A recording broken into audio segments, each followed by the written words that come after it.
Pai amado, Pai querido, entregamos nas Tuas mãos a vida financeira da nossa igreja. Queremos exaltar ao Senhor pela fidelidade do Seu povo, ó Deus, que tem contribuído mês a mês por tantos anos aqui neste local, e é por isso que estamos aqui hoje, ó Deus. Temos grandes sonhos, grandes projetos, gente empolgada, gente querendo servir o reino, tantas necessidades. E entendemos que a igreja não é nossa, é Tua. Entendemos que batalhamos por um reino que também não é nosso, é Teu. Então todo o sustento, todas as condições, os sonhos, projetos e execução vem do Senhor. É por isso que oramos, em nome de Jesus. Amém.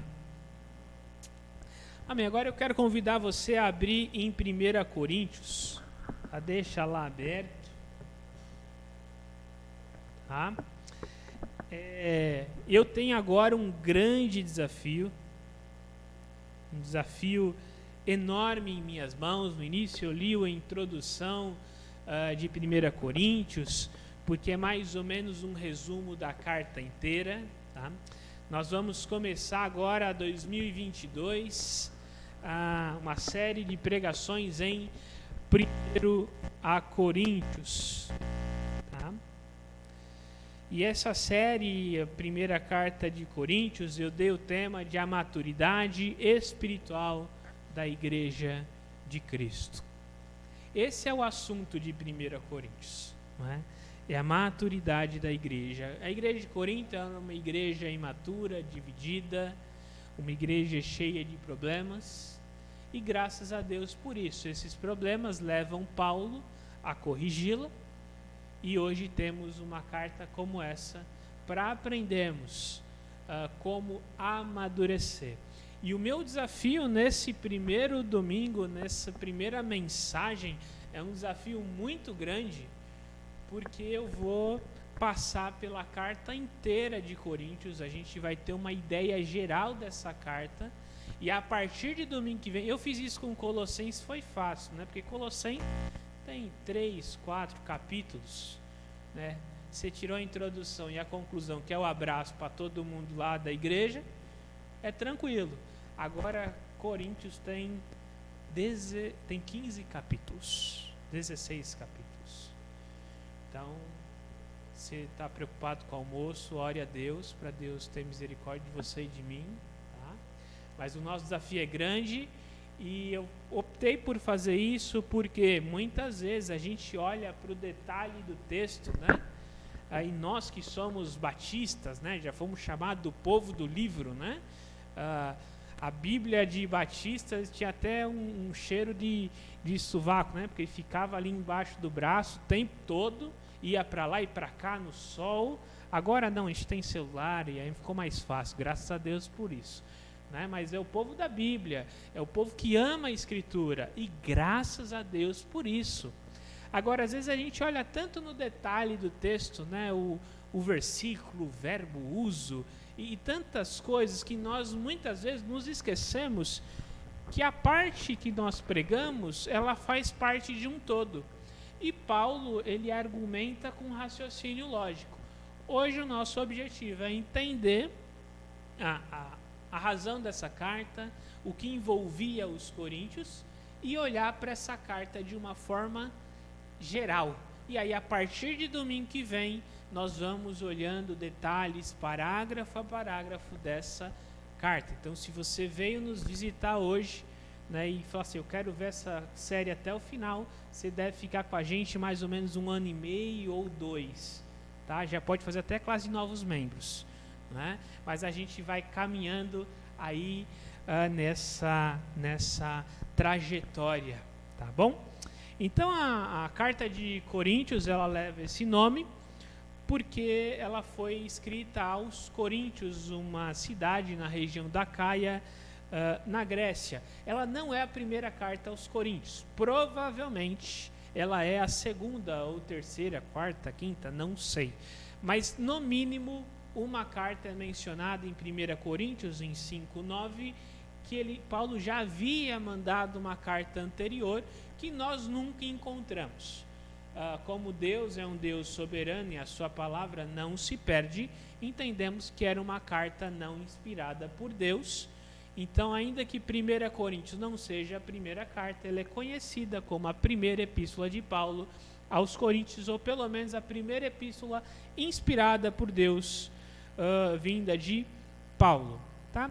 A autoria dessa carta não é questionada. Paulo ele se identifica, as pessoas que ele fala ali em Corinto são bem identificadas, não é? A igreja de Corinto é fundada por Paulo na segunda viagem missionária, então nada disso existe debate. Provavelmente uma carta escrita lá entre 55 e 57, dependendo da cronologia que você assumir, mas é certo que ela é escrita no final do período em que Paulo está na cidade de Éfeso.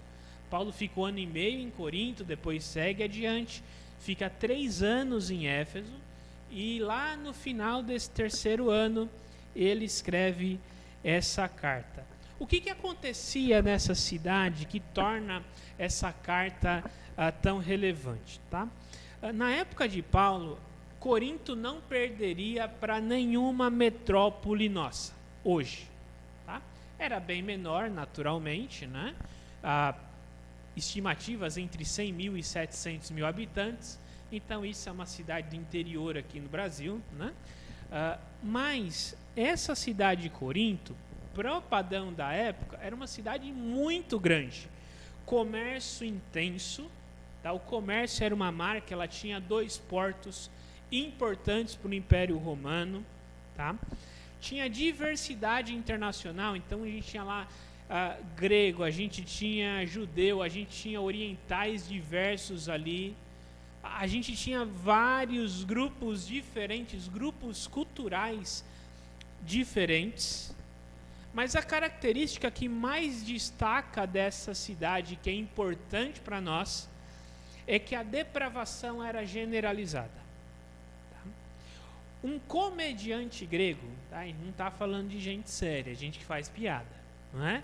Um comediante grego chamado Aristófanes, se você quer um nome para o seu filho, está aqui um nome bonito, Aristófanes, você pode abreviar para Ari, se você quiser uma coisa mais rápida, tá? Mas Aristófanes, ele identifica, e aqui não é preconceito futebolístico, tá?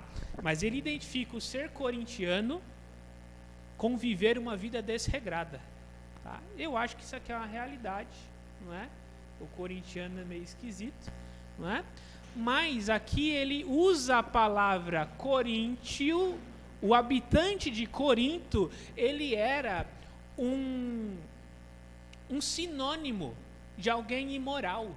Ele era o sinônimo de alguém que a sua sexualidade era liberal, alguém que não tinha limites, alguém que participava de orgias, alguém que não tinha decência. Então, quando alguém falava assim, olha, você é corintiano, era isso que estava na mente, tá? Só destacando aqui que não tem nada a ver com time, tem corintiano que é gente boa, né, a gente conhece, mas aqui é a cidade de Corinto, tá?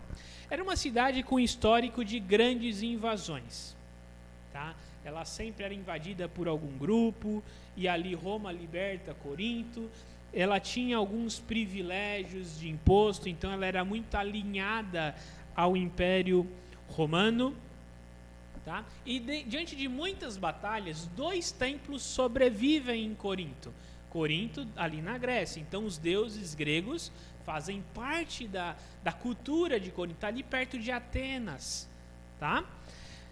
2 templos sobrevivem. O primeiro é o de Apolo, e o segundo é o que causa um grande problema.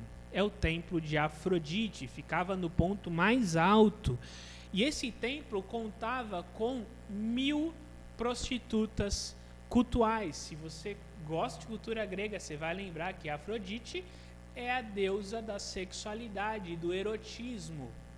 Então, a forma de culto dessa deusa eram práticas sexuais com essas prostitutas. Homens, mulheres, todo mundo. Tá? Isso era uma forma de adoração, era algo positivo. E essas prostitutas tinham destaque. Elas tinham ali uma posição de sacerdotisas. Esse é o ambiente da cidade. Tá? Desse modo, a gente percebe que Corinto ele era um modelo de sensualidade. Isso fazia parte da identificação da cidade. Né? Essa familiaridade com imoralidade é um dos principais motivos que geram os problemas da igreja em Corinto. Tá? Ela já foi escrita, a cidade de Corinto ela era tão depravada que ela era descrevida da seguinte forma: é o paraíso dos marinheiros, ela é o céu do bêbado, né? E o inferno da mulher decente. Essa é a cidade de Corinto. Imagina as pessoas que decidem morar nessa cidade. Bom motivo provavelmente não tem.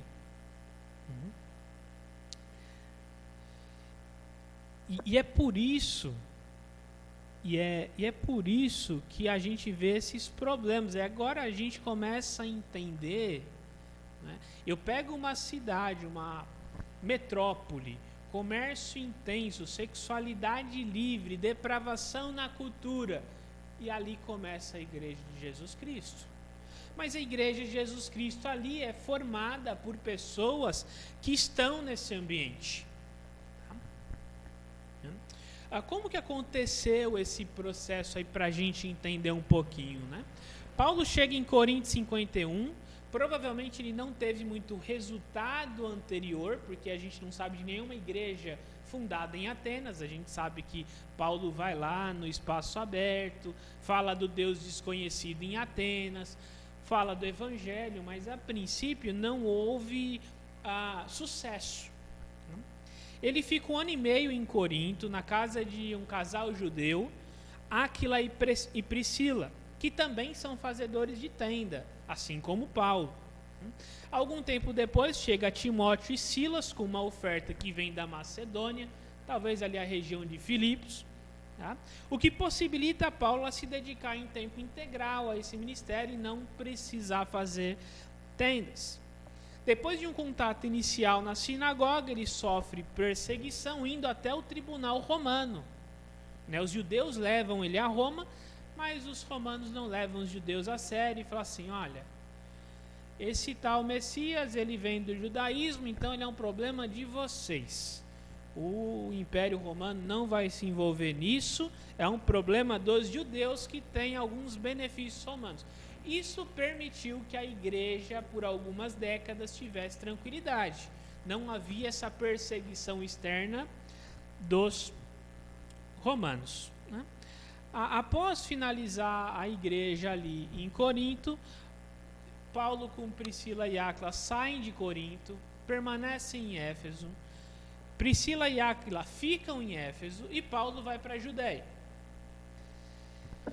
Priscila e Áquila discipulam um camarada chamado Apolo, alguém que é um judeu alexandrino, então alguém que valorizava a alegoria e valorizava a cultura grega, a filosofia grega.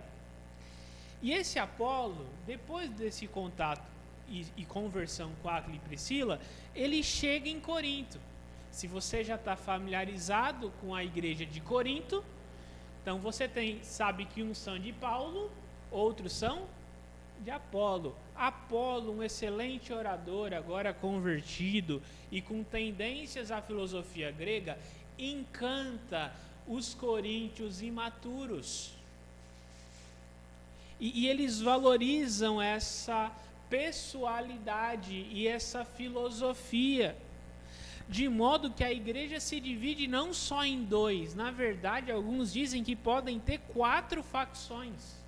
Tinha lá os de Apolo, tinha os de Paulo, tinha um grupo mais independente e tinha os de Cristo ainda.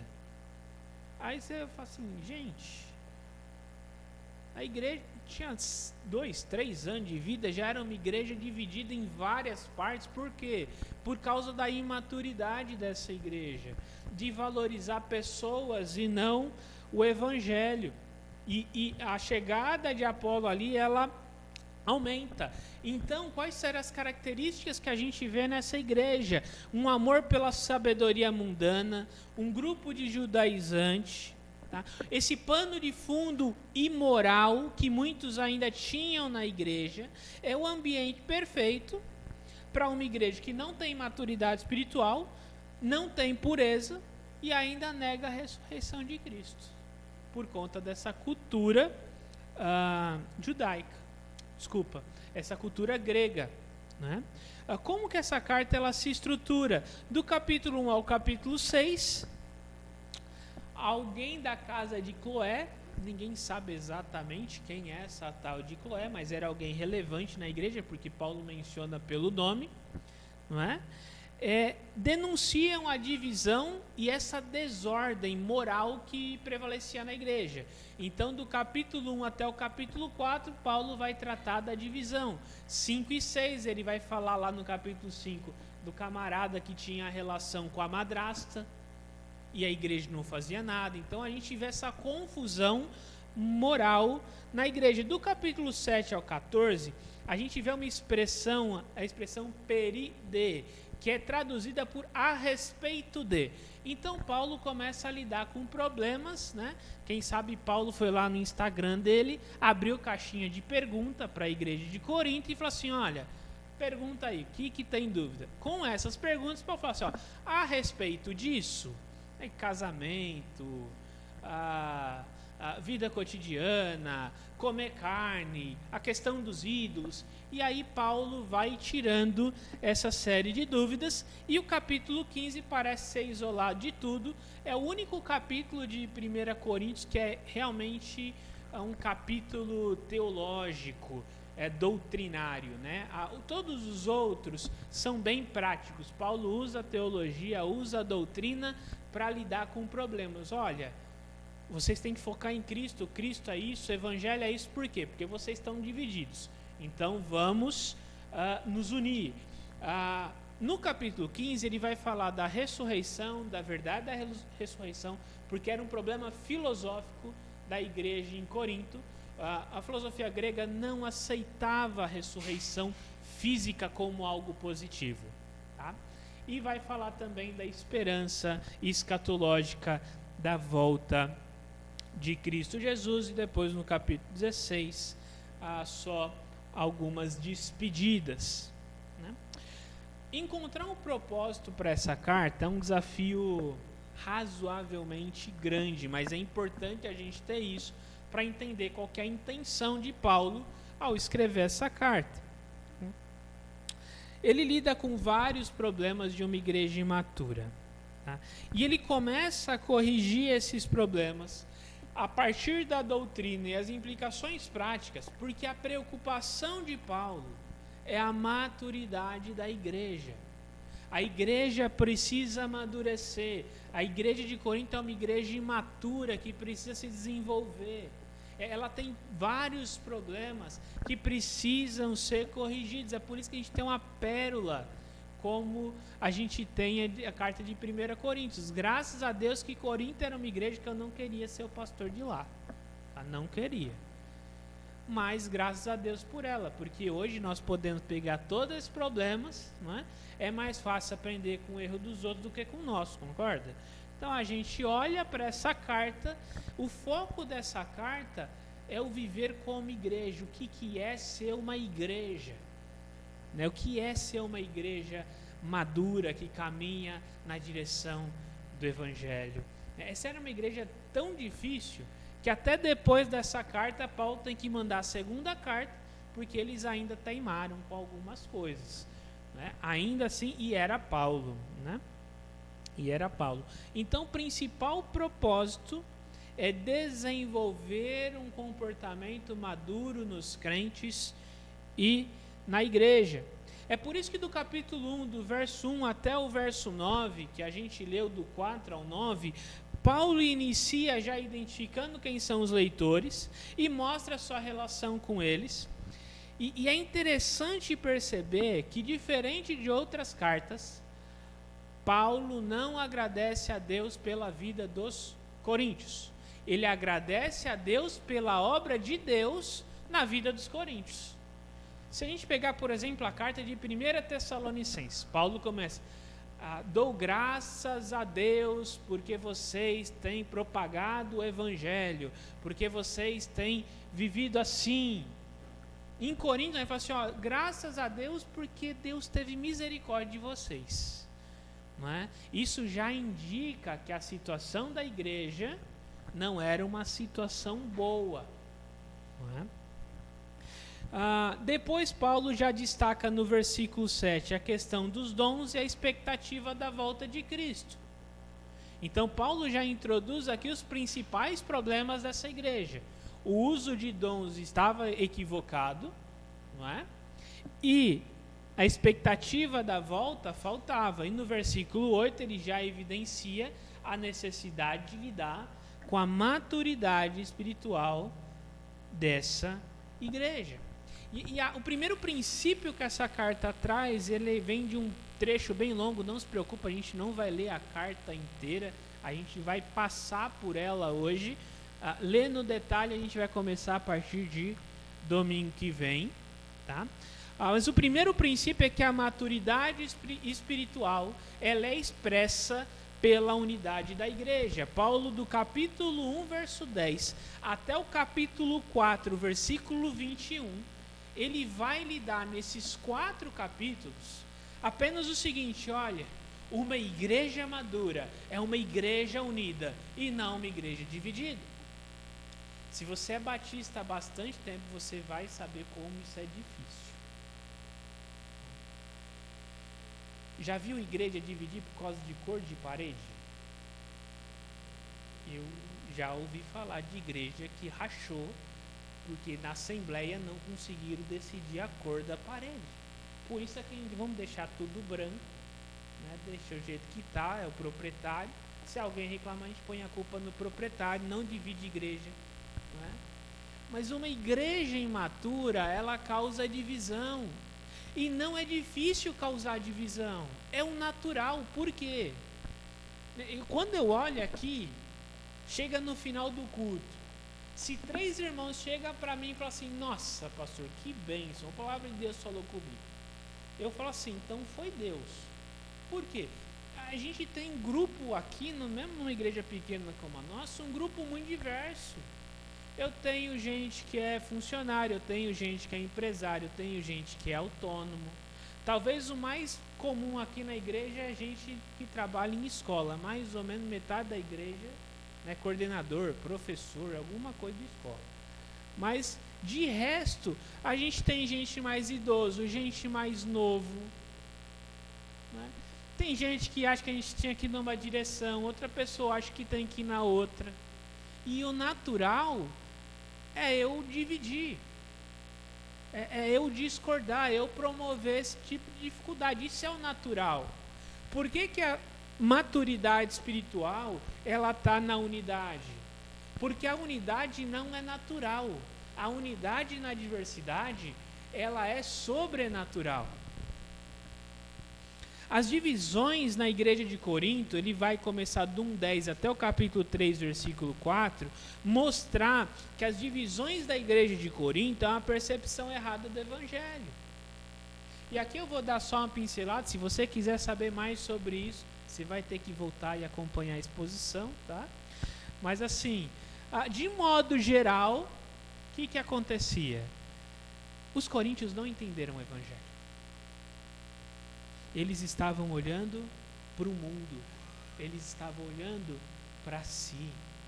Eles não entenderam que o evangelho tem a ver com Cristo crucificado e ressurreto, que alcançou escravos e livres. Aliás, outro problema da igreja de Corinto que eu pulei ali, acho que eu li, passei batido, é que boa parte da igreja de Corinto ou era formada de escravos ou ex-escravos. A cidade de Corinto, boa parte dela era formada por escravos. mesmo uma cidade rica com comércio intenso. Então perceba, gente querendo mostrar que tinha posses, excluindo quem não tinha. Isso aqui é uma percepção errada do evangelho. Isso aqui afetou a ceia. A ceia do Senhor, Paulo tem que corrigir a ceia por causa disso. Então eles não entendiam o evangelho. Mas eles não tinham só uma percepção errada do evangelho. Eles tinham uma percepção errada também do ministério cristão, capítulo 3, de 5 até o capítulo 4, versículo 1.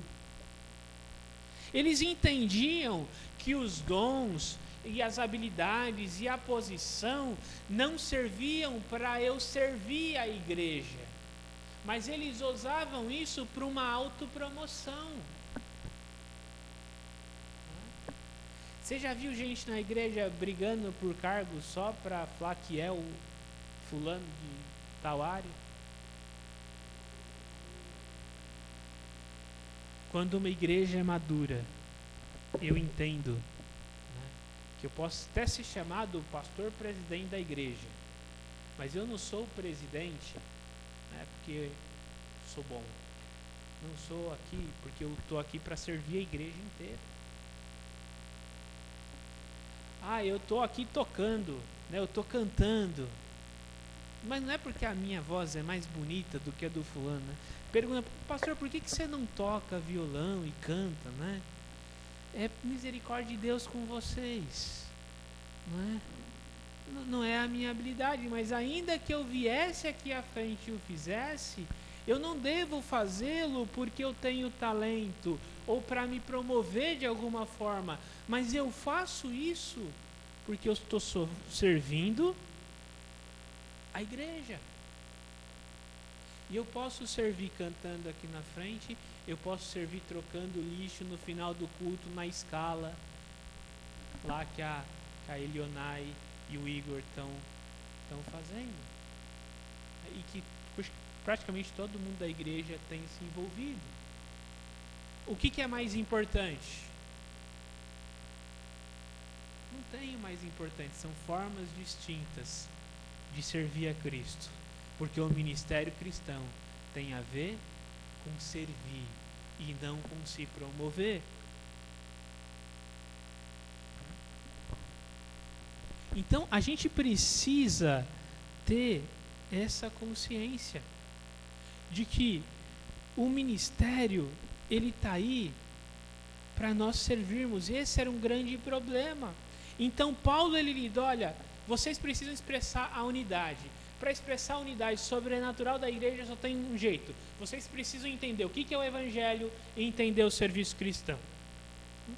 Do capítulo 5, né, que tem aquele texto, é bem conhecido de boa parte, né, do camarada que foi entregue a Satanás, que tinha relação com a madrasta. É um texto até pesado, né? Paulo pega pesado, mas por que ele fala daquilo naquele momento? Até o capítulo 6, versos 20, que fala do uso do corpo de uma forma pura.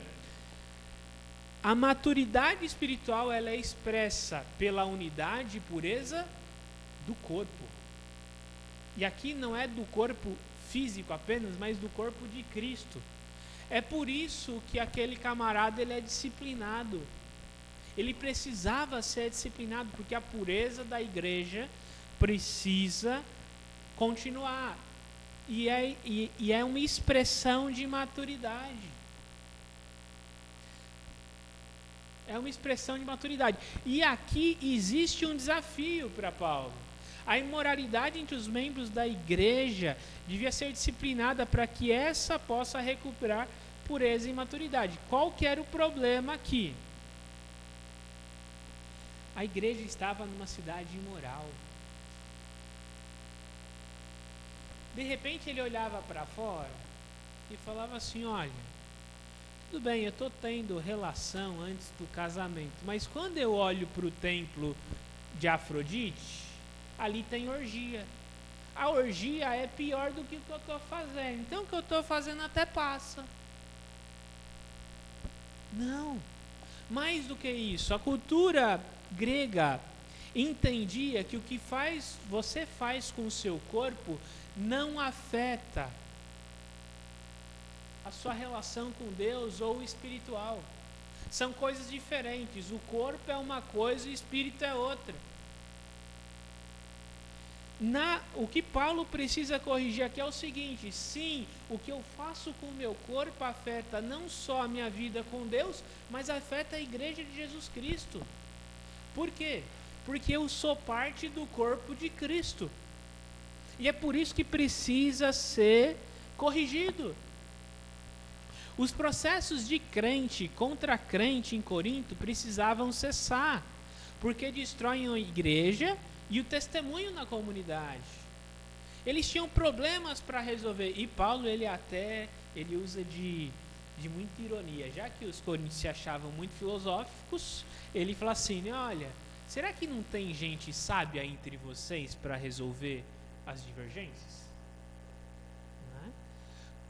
E aqui, quando a gente fala de processo e o mau testemunho, era pior. Ainda que seja bem ruim hoje, um crente que não consegue se resolver com outro e vá à justiça, nesse tempo aqui ainda era pior. Por quê?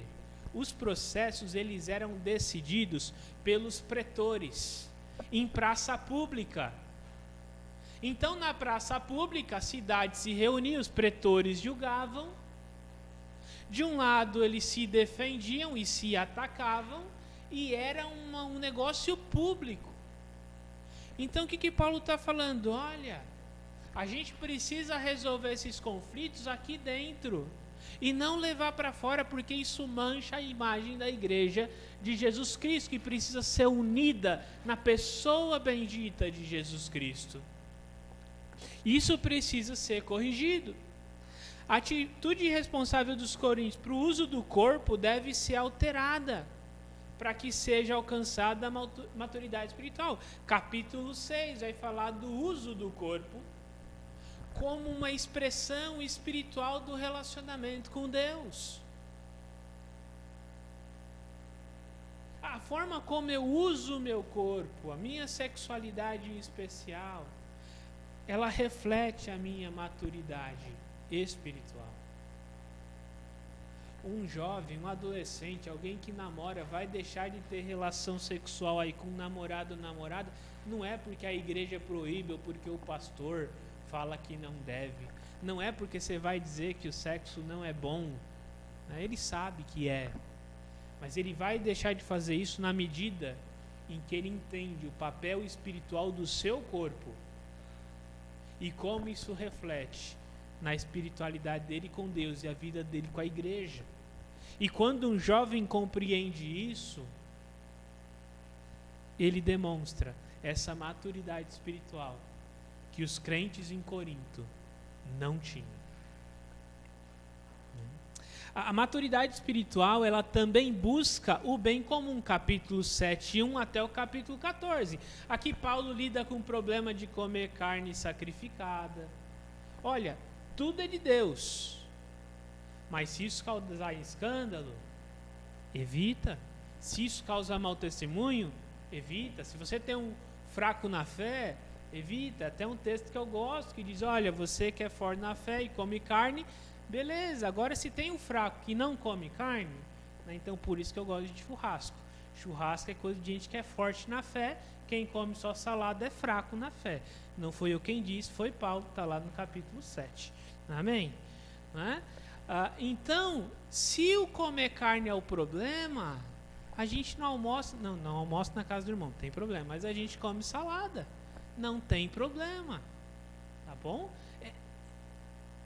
A maturidade, ela se expressa também quando eu coloco o bem comum acima daquilo que eu tenho direito, daquilo que é o meu direito. Eu me preocupo com a igreja de Jesus. Talvez um irmão venha de uma cultura que determinado ritmo é ofensivo.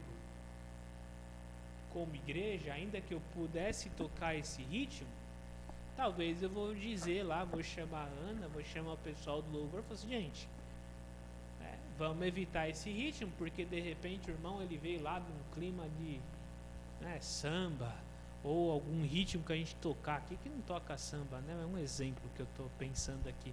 Ele era do samba, se a gente tocar uma música que lembra o samba, talvez ele não consiga adorar a Deus, porque ele se lembre das experiências que ele passou.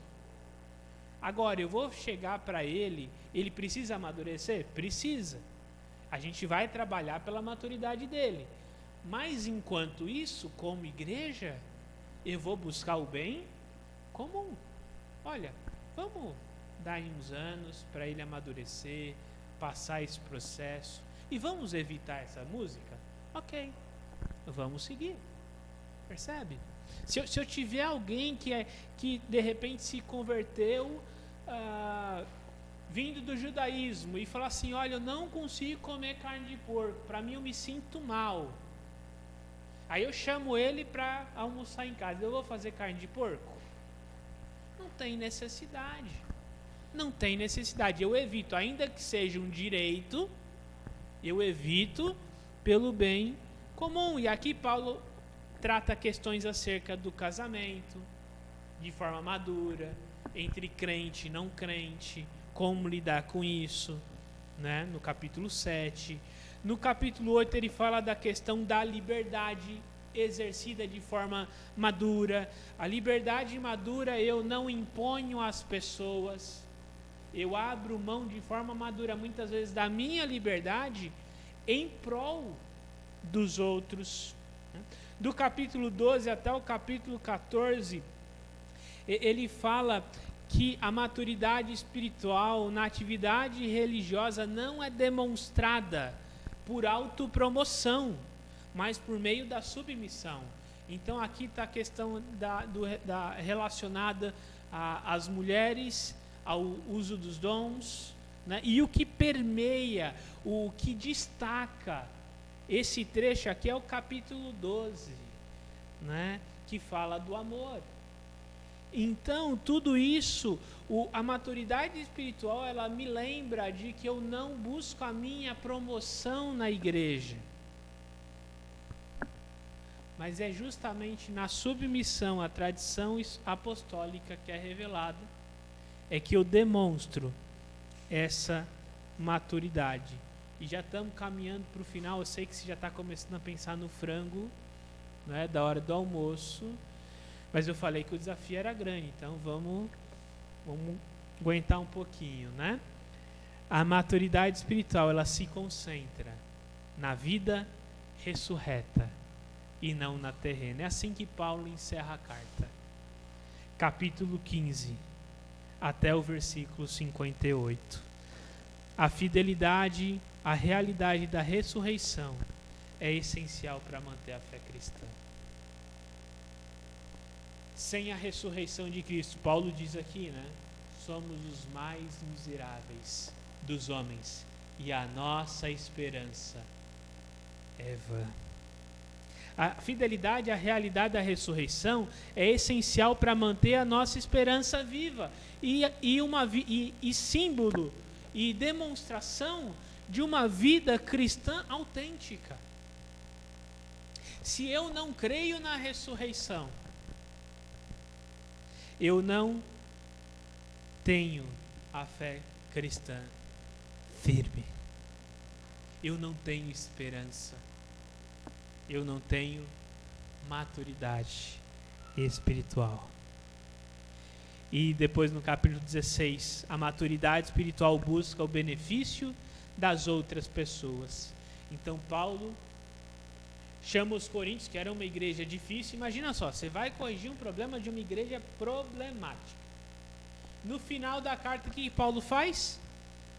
Gente, vocês precisam dar oferta regular, generosamente, para os pobres da Judéia, da igreja na Judéia. Vocês precisam contribuir financeiramente. Isso faz parte de uma maturidade espiritual, porque eu estou olhando para o outro e não para mim apenas. E destaca aqui dos versos 5 a 12 que todo o plano de Paulo visava o benefício daqueles que ele tinha contato. Nesse processo, Paulo coloca a sua própria vida como um exemplo de maturidade. Em toda a carta, né? Sede meus imitadores, como eu sou de Cristo. Olha com o meu ministério como eu abri mão daquilo que eu tinha direito como apóstolo e fundador da igreja de vocês. E enquanto estava com vocês, para não pesar, eu fiz tendas e depois com as ofertas eu não pesei na vida da igreja. Ele usa o seu próprio exemplo. Para o grupo de judeus, ele mostra como Israel foi um mau exemplo em relação à maturidade. Em diversos momentos ele menciona a infidelidade de Israel. E ele conclui a carta com alguns imperativos lógicos que ele vem construindo até aqui. Não é? Ele ordena que os coríntios ajam de forma madura. É o propósito da carta. Versos 13 e 14, versos 13 e 14 do capítulo 16. Recebam os mensageiros com amor. Aqueles que vão entregar a carta precisam ser bem recebidos. Versos 15 e 18. E recebam as saudações dos irmãos na Ásia. E permaneçam puros e desfrutem da graça de Cristo. Em resumo, o que Paulo fala no final? Sejam maduros. Tenham a pureza, tenham unidade, não só entre vocês, mas todas as igrejas de Cristo, que havia essa intersecção bem comum na época. E desfrutem da graça de Cristo. Alguns princípios para nós hoje. Busque conhecer as Escrituras e o Evangelho, de modo a confrontar com a cultura ou sua expectativa. Os coríntios causavam divisão, porque eles não entendiam o que é o Evangelho. Compreendam o que é o Evangelho. Por que eu estou fazendo um esforço grande para a gente não ter mais a escola bíblica mensal, ter toda semana, às 9 horas da manhã? Para isso, no lugar de acordar às 8, eu tenho que acordar às 7. Não sei se você sabe, mas acordar às 7 de domingo é mais ou menos igual a acordar às 5 durante a semana. Não é? Mas por que isso é importante? Por que os novos membros a gente já está trazendo para esse horário? E a escola bíblica a gente vai trazer, eu não sei nem como, quando, onde, porque a gente vai ter mais de uma classe aqui, como Deus nos revelar até o semestre que vem. Por que isso? Porque são oportunidades de compreendermos o Evangelho. Busque um relacionamento pleno com a pessoa bendita de Jesus Cristo. O Evangelho não é só uma religião, é relacionamento com Cristo, é relacionamento com a igreja de Cristo. Lembre-se que a essência do Evangelho não está na sabedoria natural, humana natural, mas ela está na sabedoria sobrenatural revelada nas Escrituras. Para você que é membro dessa igreja, lembre-se que o ministério cristão tem a ver com servir a Cristo, igreja e comunidade. Não tem a ver com autopromoção. Ah, mas eu sou da tesouraria, eu sei tudo aqui do gasto de entrada, de saída. Sirva. Ah, mas eu sou vice-presidente. Ah, eu sou o presidente. Ah, eu sou membro do conselho. Se isso acontecer com o membro do conselho, ele é desligado no outro dia. Não passa nem para a igreja. Eu desligo, depois eu chamo a igreja. Se ela voltar atrás, aí eu volto. Mas se não, vai ficar desligado. Não. Ali, o líder na igreja de Jesus Cristo, ele é o primeiro a servir. E não o primeiro a se promover. A disciplina cristã não apenas preserva o disciplinado, mas restaura a pureza da igreja. Nós não praticamos a disciplina na igreja local porque a gente gosta de expor as pessoas. ou porque eu quero ficar caçando o problema, né? Uma vez já me falaram assim: você viu o que fulano fez no Facebook? Eu falei assim: eu não é meu papel ficar, né? Deixa eu agora investigar os irmãos da igreja, porque eu quero disciplinar alguém. Eu estou meio inquieto hoje, eu preciso disciplinar alguém. Não. Mas a disciplina, ela precisa acontecer. Se há pecado, né, tem o processo, conversar pessoalmente com alguém, depois trazer à igreja. Mas a disciplina, ela preserva não apenas o disciplinado, porque havendo arrependimento ele é restaurado, mas também a pureza necessária da igreja. Atitudes que causam escândalo e mau testemunho devem ser evitados, por amor ao irmão. Talvez eu tenha razão e eu tenha um motivo para processar o irmão em Cristo. Talvez eu tenha um motivo para expor alguém. Mas isso vai causar mau testemunho da igreja, aos irmãos. E aí eu vou tomar uma decisão. O que é mais importante? Eu ter razão ou eu preservar a unidade da igreja? Mesmo que talvez eu saia como o ruim da história. Não são decisões fáceis, mas que expressam maturidade. A sexualidade não é apenas uma necessidade física, ainda que o seja, mas é expressão espiritual na medida em que honra a presença do Espírito, respeita o corpo como propriedade de Deus e valoriza a redenção do Filho. Sexualidade não é apenas algo da carne ou de necessidade, assim como eu preciso comer, eu preciso ter relação sexual. Não, é algo profundo espiritual. É por isso que Paulo lida com tantos detalhes e se preocupa com isso. O casamento é santo e o crente deve preservá-lo e lidar com ele de forma madura, o máximo possível. Um divórcio não deve partir numa situação genérica, tá? De um crente. Por que é uma situação genérica? Se houver abusos ou violência, aí a gente não vai fazer, corre e põe sua vida em risco. Mas numa situação normal, o divórcio nunca parte do cristão. Eventualmente ele pode partir sim do não cristão, e não temos garantias bíblicas de que um não cristão casado com alguém que se converte, ele vai se convertido. Motivo do porquê nós não apoiamos de forma alguma um relacionamento desigual de crente com não crente. Não há garantia que vai haver conversão, né? Os interesses do outro precisam ser colocados com prioridade. A liberdade cristã tem os seus limites, geralmente ligados à necessidade do irmão mais fraco ou à unidade da igreja. Aquele versículo bem conhecido, né? Tudo me é lícito, mas nem tudo convém. Muitas vezes eu vou abrir mão daquilo que eu posso em prol de pessoas que precisam. O foco da maturidade cristã não é terrena, mas é a eternidade.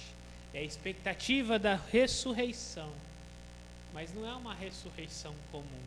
A ressurreição que nós esperamos como crentes em Jesus Cristo não é semelhante à de Lázaro, de acordo com o Evangelho de João. Não é semelhante à de tantas pessoas que Jesus ressuscitou no seu ministério, ou Elias, ou Eliseu. Não.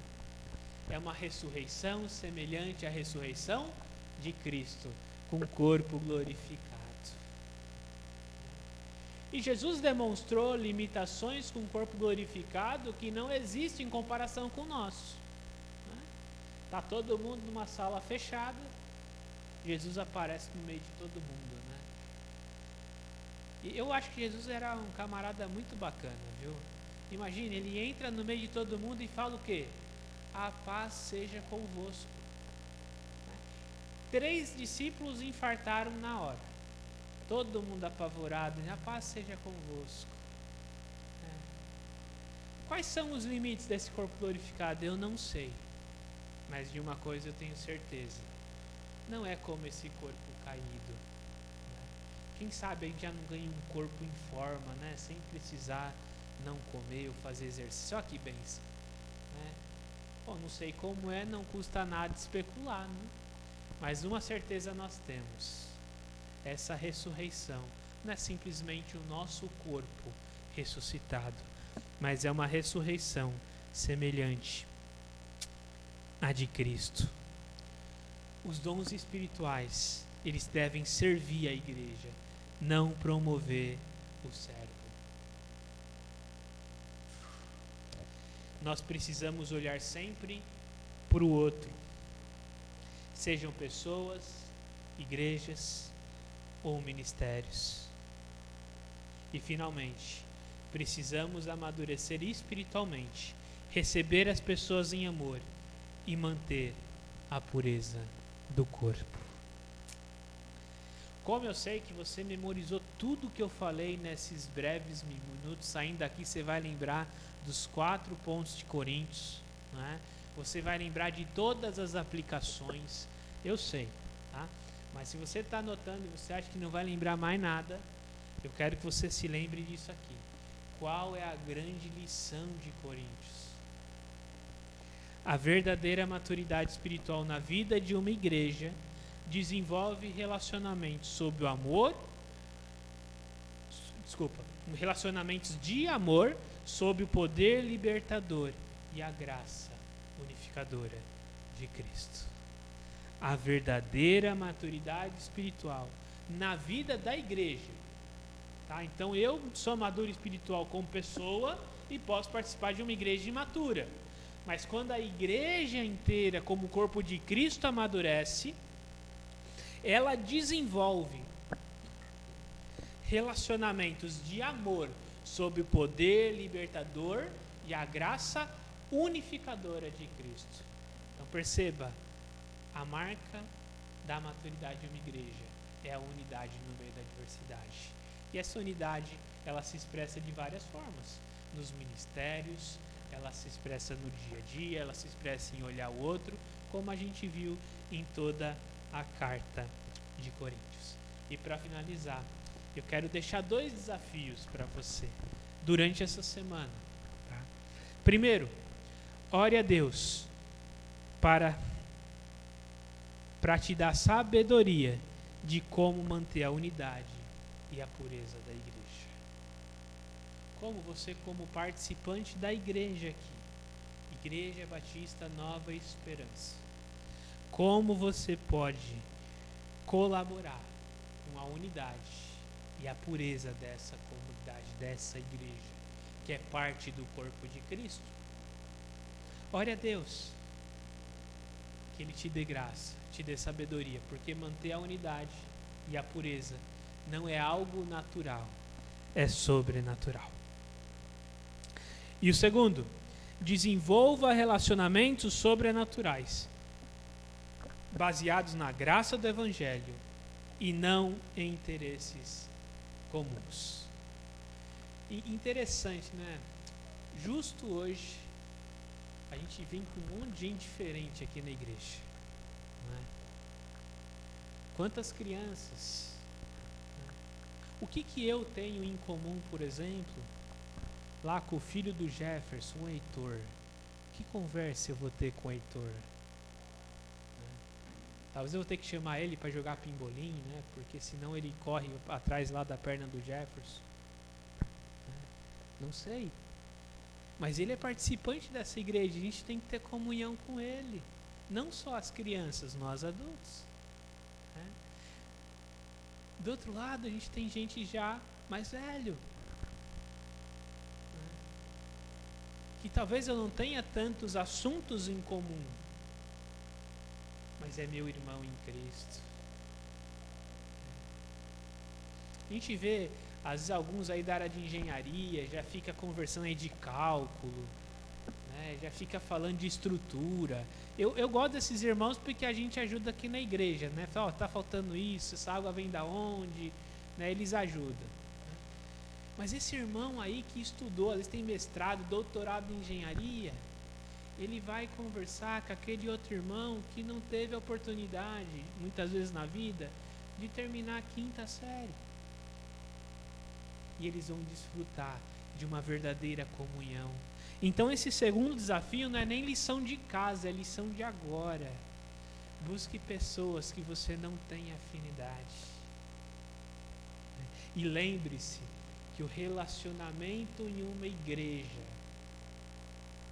uma igreja madura, ela não tem a ver com interesse em comum, mas ela tem a ver com a graça do Evangelho, que transformou um e transformou o outro, que junta gente com muito dinheiro com pouco dinheiro, gente com muita cultura em termos de conhecimento, tá? Muita instrução, melhor dizendo, né? Cultura todos têm, né? Alguma cultura, algum background, mas muita instrução ou pouca instrução, e de todos eles formam a igreja de Cristo, formam o corpo de Cristo, para a glória de Deus. Então quero pedir que todos coloquem em pé. A gente não vai ter lá o nosso louvor final, porque 1 Coríntios foi uma carta maior do que eu previ, não é? E a gente já está chegando no nosso horário. Mas vamos orar a Deus, que Ele nos ajude, que Ele nos sustente em todo esse processo. Quem vai fazer da igreja uma igreja madura? O seu pastor? Não, a maioria desses problemas muitas vezes a gente nem enxerga. Mas é Deus, por meio da sua palavra, que vai nos ajudando, nos amadurecendo, nos conduzindo, né? É por isso que eu estou muito otimista aí com a exposição de 1 Coríntios. Uma carta que confronta e encanta e fala da igreja de Cristo, o corpo de Cristo, do qual fazemos parte, né? E se você aguentou até agora me ouvindo a carta inteira, eu te convido a nos acompanhar nessa jornada de aprender a respeito do que forma uma igreja madura e como o Evangelho nos impacta dia a dia. Oremos ao Senhor. Pai amado, Pai querido, muito obrigado, Senhor, porque até aqui o Senhor tem nos sustentado, o Senhor tem nos abençoado. Obrigado pela sua palavra que nos confronta e nos desafia. Deus, a minha oração é que o Senhor faça dessa comunidade uma igreja madura. Uma igreja madura que vá amadurecendo a cada dia mais. Sabemos que ainda que sejamos uma boa igreja e uma igreja madura, unida, nós sempre temos como nos desenvolver, como nos parecermos cada vez mais com a pessoa bendita de Jesus Cristo. Essa é a nossa oração e a fazemos em nome de Jesus. Amém. Muito obrigado por esse tempo, né? Quero agradecer também a Daniela e o Daniel, né? Fiz até uma dupla musical, né? Que nos ajudaram no louvor. Obrigado pelo apoio. Não se esqueça, tem ali o cafezinho, toma o café e sai correndo, né? Pega o café, sai correndo longe, tira a máscara, toma o café, põe a máscara e sorria com os olhos para alguém aqui que você não conhece, tá? Para alguém aqui que você não tem tanta afinidade, porque um relacionamento maduro, ele é firmado em Cristo e não naquilo que identificamos. Deus abençoe e boa semana.